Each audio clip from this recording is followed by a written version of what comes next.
Welcome to Geography class. Children, we are studying the chapter Transport in India. We have already studied the roadways and railways. Now, today we will study the airways. So, children, there is one thing which is very popular, and it is true that air transport is the fastest mode of transport, right? And this transport has reduced the geographical distance and has brought the people very close to each other from all over the world because it is fastest. And this air transport was nationalized in 1953, and the authority which is working for airways or air transport is AI, means Airport Authority of India. So learn the full form of AAI. It was formed on 1st April 1995 by merging the International Airport Authority of India and the National Airport Authority. So it is now called AAI, Airport Authority of India. Now, children, let us discuss the airport classification. So there are two corporations which are working in the airlines or air transport. The first one is Air India, which handles the international airports, and the second corporation is Indian Airlines, which handles the domestic airports.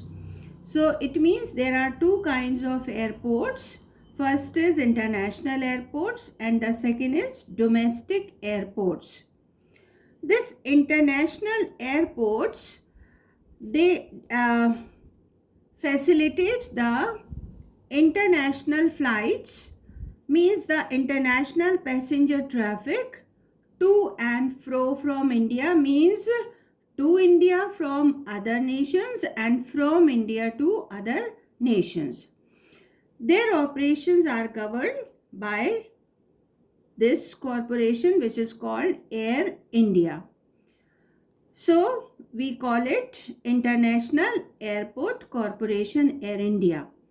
The private operators are allowed only to operate within the country, not for international flights. Then second is domestic airports, and some domestic airports are Bengaluru, Hyderabad, Ahmedabad, Goa, Varanasi, Patna, Agra, Jaipur, Amritsar, Coimbatore and Lucknow. So these are custom airports which have limited international operations by national and foreign tourists, and also the cargo charter flights. So the corporation which works for domestic airports is called Indian Airlines. So we see here that Indian Airlines is the major air carrier of the country, and it operates 5 to 7 domestic stations and 17 international stations in 14 countries.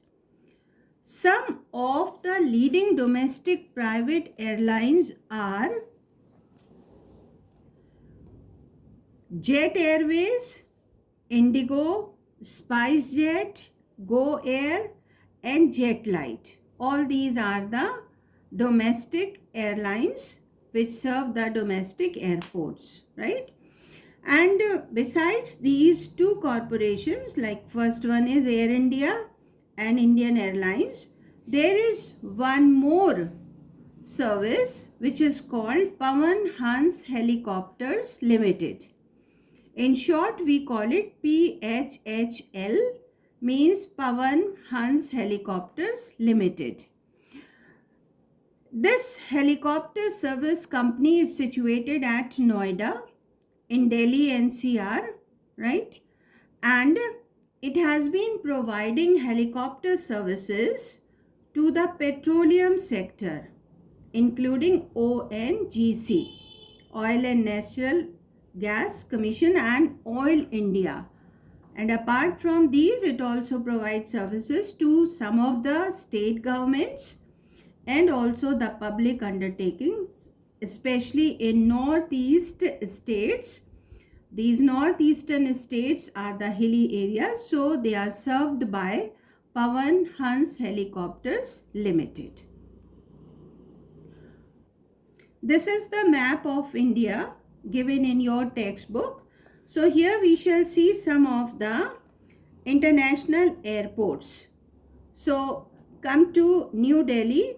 Here is an international airport and we call it Indira Gandhi International Airport. Then second is here Sardar Vallabhbhai Patel, and it is situated in Ahmedabad. So we can call it Sardar Vallabhbhai Patel International Airport or Ahmedabad Airport. Next you can see here Chhatrapati Shivaji International Airport, and it is situated in Mumbai. So we can call it Mumbai International Airport. Then when we come to Goa, here is Debulin International Airport. The name is Debulin, but it is situated in Goa.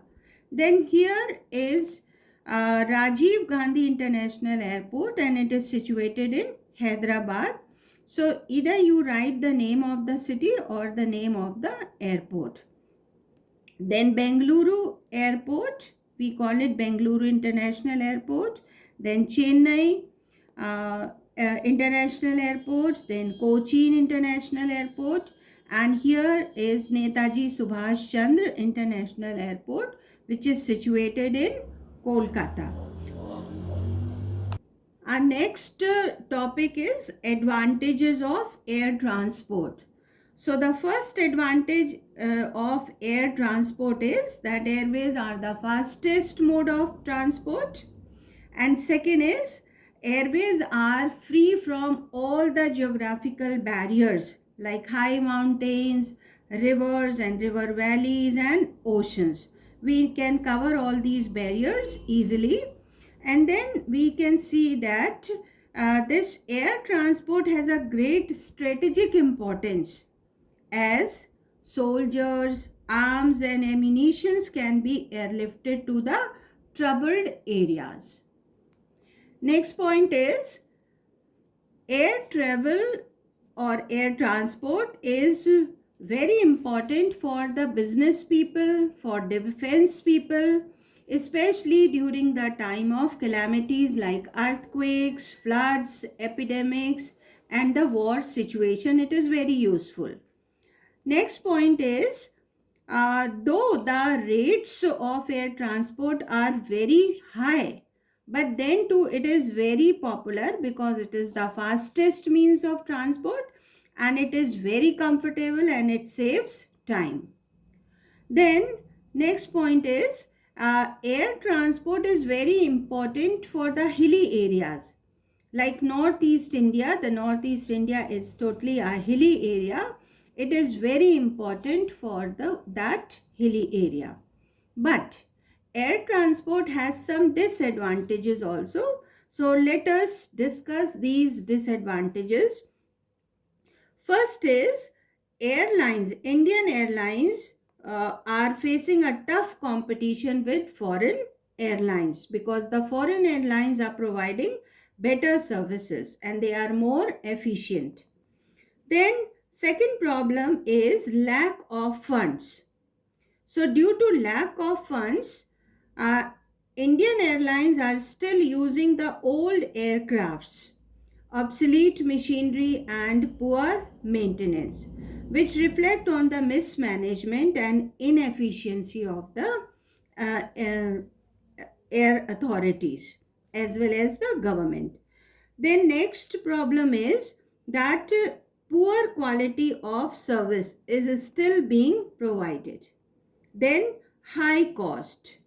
No doubt air transport is very costly, so it serves only a particular sector which can afford these high rates, but it is beyond the reach of common people. Then strikes. Strikes are very common in the airlines and they are also responsible for damaging the reputation of air transport in India. Next, in air transport, risks are increasing. Nowadays, we see that the risks are increasing due to crime, terrorism, right? Violence and hijacking, etc. So, this problem is being faced all over the world. And last point is aircraft cannot carry the bulky and heavy equipments and goods. They are only for the light-weighted goods. So all these are the disadvantages. So this portion is over, which is air transport in India.